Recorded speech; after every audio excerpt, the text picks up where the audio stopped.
Assalamualaikum warahmatullahi wabarakatuh. Selamat pagi pemirsa yang ada di Bangka Belitung dan sekitarnya. Bagaimana kabar Anda? Dan tak lupa kami mengucapkan selamat menunaikan ibadah puasa bagi Anda yang menjalankan. Pagi ini kami akan menyajikan topik-topik penting dan menarik yang akan menemani pagi Anda hari ini. Selasa 8 Juli 2014 diantaranya: akibat kondisi listrik di Provinsi Bangka Belitung yang memprihatinkan menjelang pelaksanaan pemilu, Wakil Gubernur Bangka Belitung, Hidayat Arsani melakukan sidak ke PLTU Air Anyer Kabupaten Bangka untuk mempertanyakan komitmen pihak PLTU dan PLTN dalam menyukseskan Pilpres.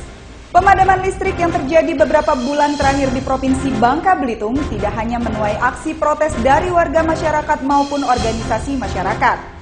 Akibat pemadaman tersebut, perusahaan daerah air minum Tirta Bangka harus mengeluarkan biaya hingga sebesar 5 juta rupiah per hari untuk mengoperasikan mesin air.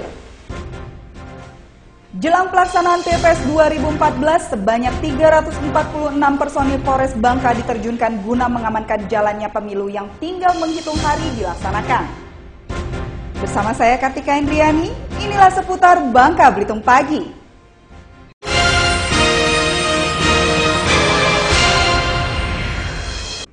Akibat kondisi listrik di Provinsi Bangka Belitung yang memprihatinkan menjelang pelaksanaan pemilu, Wakil Gubernur Bangka Belitung, Hidayat Arsani, Senin siang melakukan sidak ke PLTU Air Anyer Kabupaten Bangka untuk mempertanyakan komitmen pihak PLTU dan PLTN dalam menyukseskan Pilpres. Tidak maksimalnya pendistribusian listrik mengakibatkan suplai listrik saat pelaksanaan Pilpres di Bangka Belitung yang tinggal menghitung hari jadi terancam.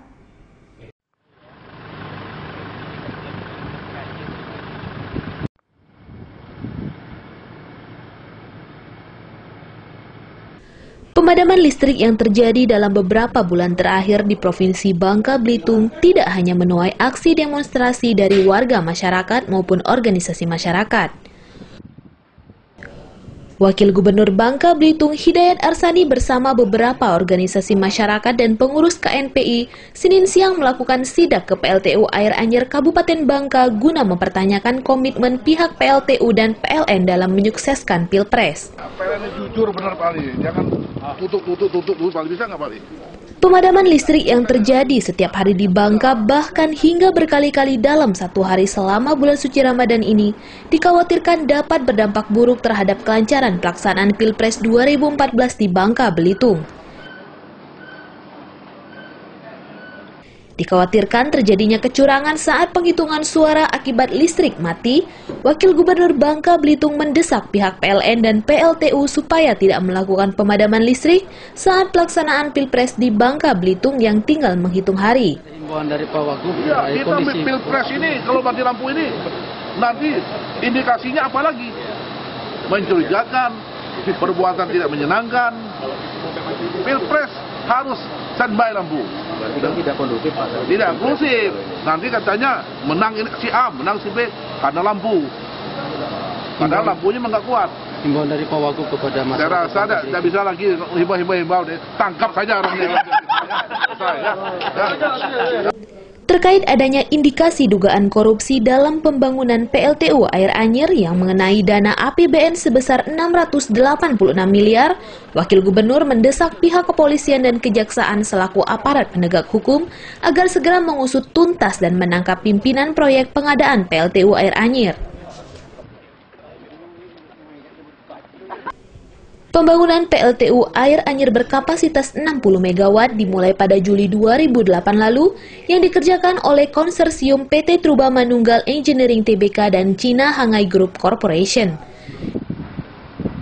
Dari Pangkal Pinang, Bangka Belitung, Muhammad Fatur Rahman melaporkan. Pemadaman listrik yang terjadi beberapa bulan terakhir di Provinsi Bangka Belitung tidak hanya menuai aksi protes dari warga masyarakat ataupun organisasi masyarakat. Akibat pemadaman tersebut, perusahaan daerah air minum Tirta Bangka harus mengeluarkan biaya hingga sebesar 5 juta rupiah per hari untuk mengisi bahan bakar agar mesin isap air dapat dioperasikan mengalirkan air ke beberapa wilayah di Kabupaten Bangka.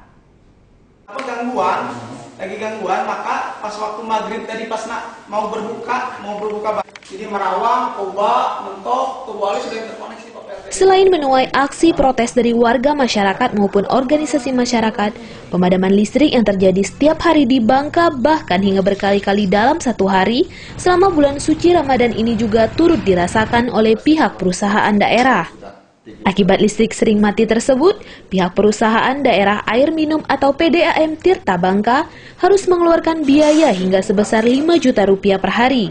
Biaya tersebut untuk mengisi bahan bakar minyak jenis solar untuk mengoperasikan mesin isap air yang akan dialirkan ke 7.000 lebih pelanggan di Kabupaten Bangka.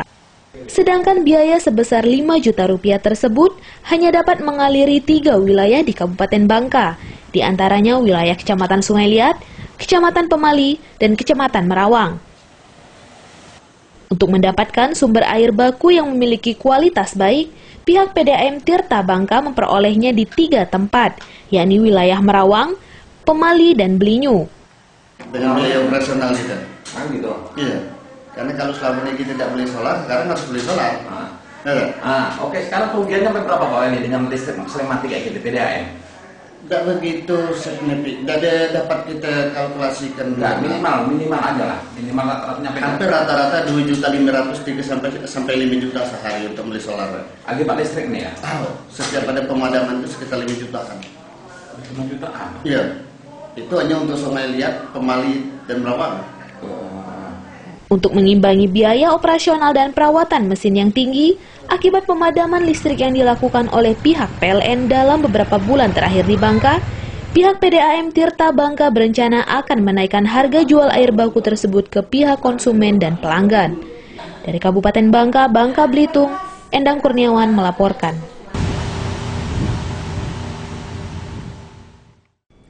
Jelang pelaksanaan Pilpres 2014, sebanyak 346 personil Polres Bangka diterjunkan. Di antaranya 70 personil dari Polda Bangka Belitung sebagai pasukan BKO di Mapores Bangka, guna mengamankan jalannya pemilu yang tinggal menghitung hari dilaksanakan.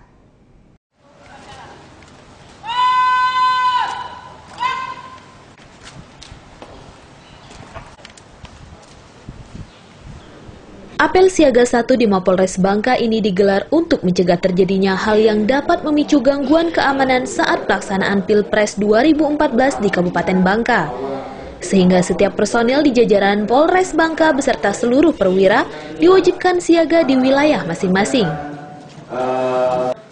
Dalam beberapa hari terakhir, sempat terjadi gangguan yang mengancam keamanan dan ketertiban di Kabupaten Bangka.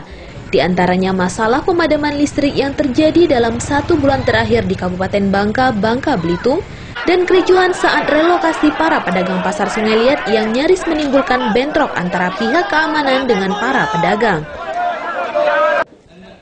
Selain berdampak pada sisi politik masyarakat, hal ini dapat mengancam sektor ekonomi di Kabupaten Bangka serta perekonomian masyarakat Bangka Belitung yang mengandalkan hasil timah saat ini menjadi terpuruk akibat faktor harga timah yang tidak stabil. Mulai hari ini kita jaga satu seluruhnya, tidak boleh ada satu orang pun yang meninggalkan wilayah tugasnya. Ini juga berlaku bagi Kapolres, para perwira, Kapolda, dan seluruhnya.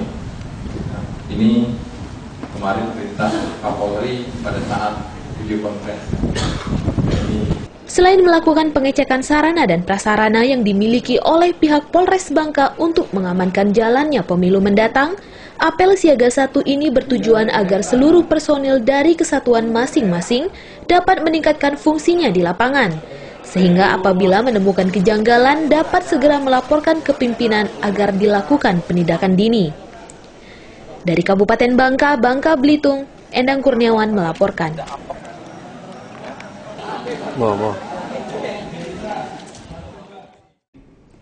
Panitia Pengawas Pemilu Kota Pangkal Pinang meminta warga masyarakat turut berperan aktif mengawal pemilihan presiden yang akan digelar Rabu 9 Juli 2014. Sehingga dapat segera melaporkan temuan kecurangan pemilu seperti politik uang ataupun kampanye di masa tenang kepada pihak Panwaslu.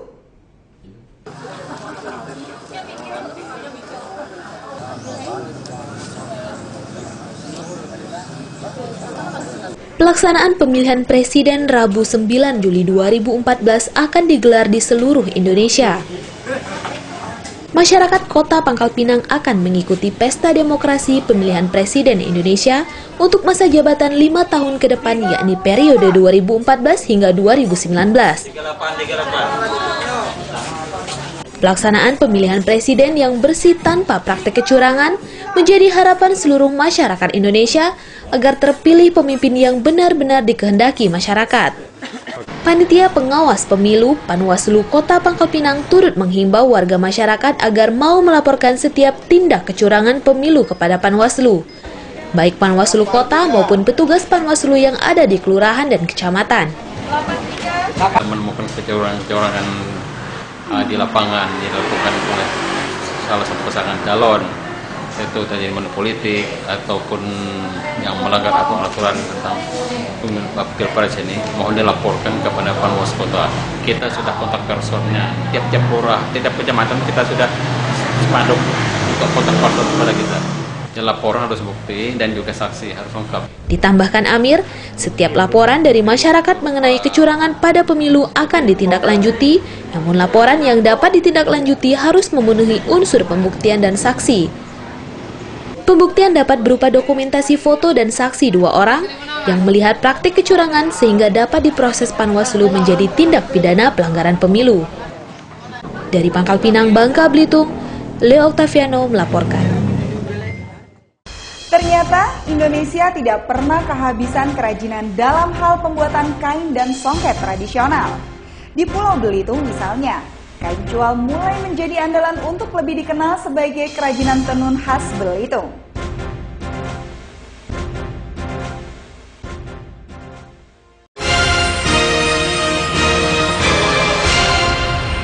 Baru, Bolt Mobile Wi-Fi Super Smart, Easy Scan and Connect, pilihan internet super cepat, menampilkan profil Bolt kamu.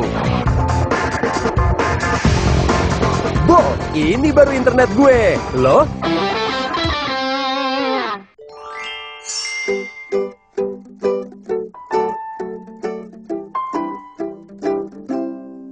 Tampil alami itu pilihanku. Alami lebih baik. Seduhan khas alami dari Teh Kotak. Repot ya? Enggak, kalau pakai Sunken water dispenser 2 galon. Inovasi mutakhir pertama di dunia, atas reguler, bawah sistem pompa. Mati listrik, masih ada yang di atas. Santai, ada... Pak, harus ngecat ulang nih. Harus pakai Dana dong. Dana spesial. Dana Pin, cat kelas atas dengan harga sangat pantas. Dana memang spesial. Dana cantik luar dalam. Dana Pin.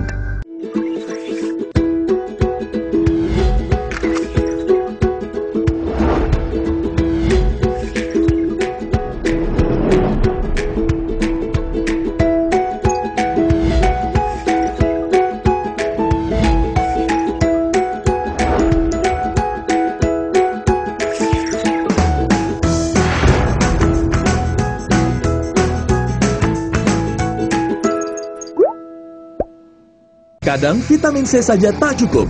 Bila perlu, minum Redoxon Double Action. Kombinasi unik vitamin C dan zinc bantu jaga daya tahan tubuh harian. Redoxon Double Action, bantu jaga sehatmu. Inovasi baru kini isi 15. Untuk masa depan yang lebih baik, setiap insan mendambakan perubahan. Dan perubahan yang baik adalah transformasi. Dengan metode student-centered learning, network kerjasama yang berkembang luas, dan alumni yang bereputasi, Universitas Nasional siap mengantarkan transformasi. Pioneering Transformation.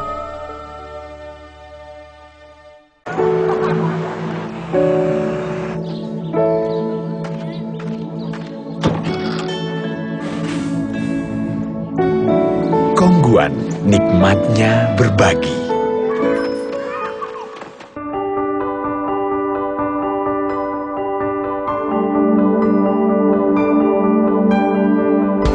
Di diskon 10% itu biasa. Tapi DP kepemilikan rumah Bank Muamalat mulai dari 10%. Ini baru istimewa. Angsuran ringan hingga 15 tahun dan plafon pembiayaan lebih besar. Kepemilikan rumah Bank Muamalat, ringan awalnya, nyaman seterusnya. Pembiayaan KPR ID dari Bank Muamalat. Kualitas tinggi, desain sungguh menawan, praktis indah, mewah dan menarik. Vicenza, indah dan berkelas, pilihlah Vicenza. Mewah dan sempurna bersama Vicenza, pilihan terbaik, bahagiakan keluarga tercinta.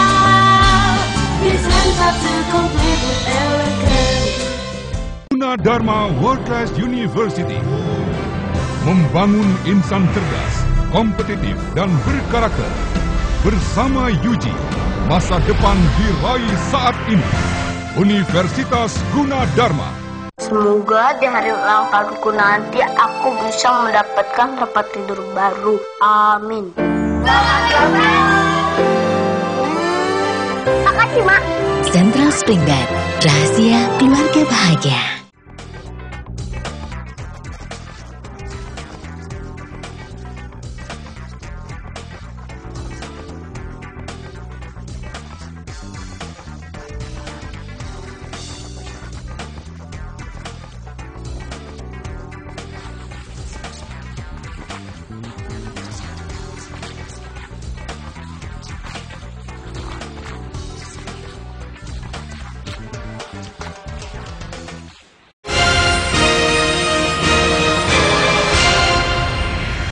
Sehari setelah masa tenang kampanye Presiden dan Wakil Presiden 2014, di Kabupaten Bangka masih banyak ditemukan spanduk kampanye dari dua calon yang terpampang di beberapa titik ruas jalan di Kecamatan Sungai Liat.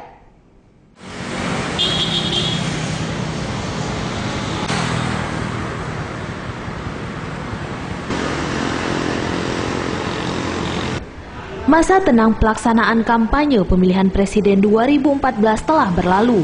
Tinggal dalam hitungan hari pencoblosan suara pemilu akan dilaksanakan di seluruh pelosok di Indonesia. Namun masih banyak pelanggaran pemilu yang terjadi di sejumlah daerah walaupun sudah memasuki masa tenang. Seperti baliho dan alat peraga kampanye masih terpajang di sejumlah jalanan kota. Di Kabupaten Bangka sedikitnya puluhan baliho capres dan cawapres dari kedua pasang kandidat yang akan maju dalam pemilihan Presiden 2014 masih terpajang di beberapa titik sisi ruas jalan di Kecamatan Sungai Liat. Terhadap hal ini, Panwaslu Kabupaten Bangka telah melakukan koordinasi dengan pihak KPU Kabupaten Bangka. KPU punya kewajiban untuk menghubungi parpol koalisi tersebut berikut tim pemenangannya untuk membersihkan apapun namanya yang mereka kategorikan alat peraga kampanye itu. Kita lakukan dengan sepenuh hati sesuai dengan aturan yang ada, karena itu juga adalah menjadi pembelajaran bagi rakyat pemilih ini. Pihak KPU Kabupaten Bangka telah melakukan upaya dengan melayangkan surat peringatan terhadap partai politik pengusung melalui tim sukses kandidat masing-masing, namun sejauh ini belum dilakukan oleh pihak partai politik pengusung. Ya, kita udah berkirim surat udah cukup lama ke pasangan calon, ke tim sukses pasangan calon bahwa kita meminta mereka setelah berakhirnya masa kampanye tanggal 6 Juli itu sudah mereka harus melakukan pembersihan. Ya. Ini memang harusnya tugas dari tim pasangan calon untuk membersihkan atribut-atribut kampanye mereka, semua alat peraga kampanye mereka. KPU Kabupaten Bangka telah meminta pihak PPK agar segera melakukan pembersihan terhadap segala bentuk alat peraga kampanye radius 300 meter dari tempat pemungutan suara. Dalam ketentuan perundang-undangan pemilu, menjelang 3 hari pelaksanaan pencoblosan, segala bentuk alat peraga kampanye harus sudah dibersihkan dari lokasi lingkungan masyarakat. Dari Kabupaten Bangka, Bangka Belitung, Endang Kurniawan melaporkan.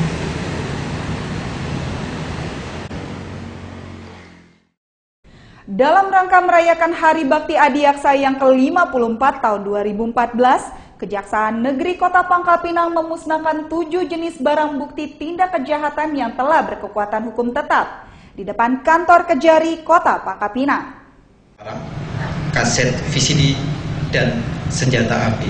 Nah, putusan pengadilan yang juga telah dibacakan tadi, Adiaksa yang nanti jatuh pada tanggal. Dalam rangka memperingati Hari Bakti Adiaksa ke-54, Kejaksaan Negeri Kota Pangkal Pinang menggelar pemusnahan barang bukti dari tindak kejahatan yang telah berkekuatan hukum tetap. 7 jenis barang bukti dimusnahkan, yakni narkotika jenis ganja seberat 12,8 kg, sabu-sabu seberat 1,9 kg, 6 butir ekstasi, 3.532 keping DVD ilegal, 401 botol minuman keras, 1 unit senjata api, dan 62 botol obat-obatan ilegal.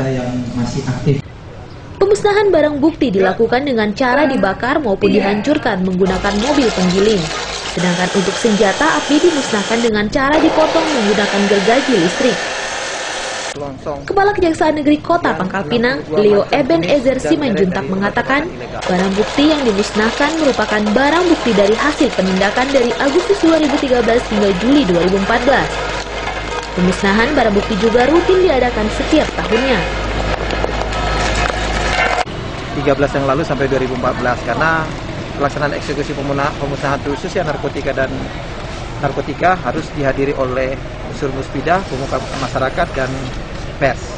Sehingga biasanya tahun lalu sudah kita laksanakan di Kejaksaan Tinggi Kepulauan Bangka Belitung. Tahun ini kita laksanakan di Kejaksaan Negeri Pangkal Pinang. Kejari menambahkan, tindak kejahatan dari tahun ke tahun terus mengalami perkembangan dan perubahan. Untuk itu ia mengharapkan peran serta masyarakat berpartisipasi bersama penegak hukum melindungi masyarakat dari segala bentuk kejahatan.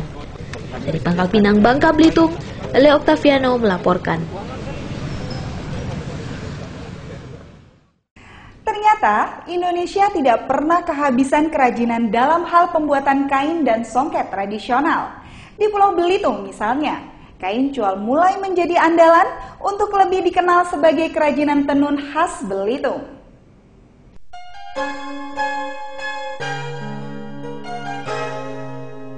Dianggap kuno selepas kemerdekaan Republik Indonesia, cual kain tradisional masyarakat Pulau Belitung kembali menjadi salah satu ciri khas budaya Melayu di Pulau Belitung.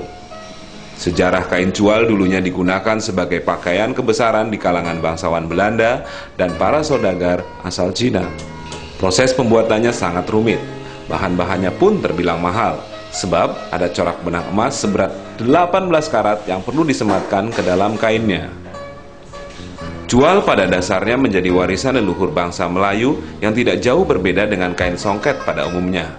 Namun cual lebih luas, halus dan memiliki banyak motif, seperti motif flora dan fauna, bahkan warna celupan benangnya pun tidak akan berubah, tetap menggunakan warna merah pekat.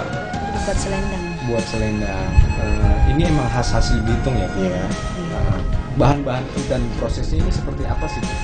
Bahan-bahannya ada benang sutra, benang limar, dan benang emas. Benang emas. Terus proses pembuatannya gimana, Bu?